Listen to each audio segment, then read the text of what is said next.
Hello, in front of me I've got MOZA R5 Racing Simulator set. In this video I'll show you how to pair it with PC.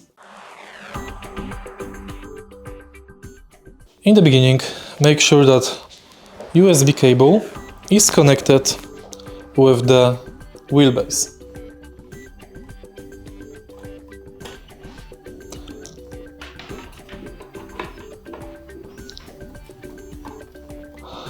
Next, connect this USB cable with your PC via USB port.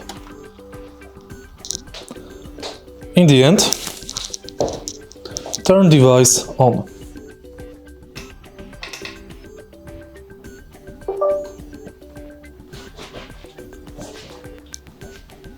Confirm.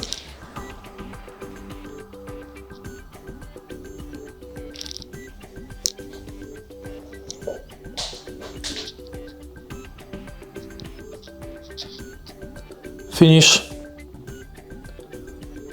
Run as admin.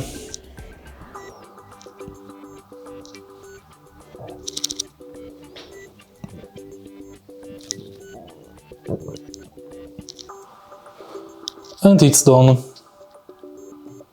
If you find this video helpful, please leave like, comment and subscribe.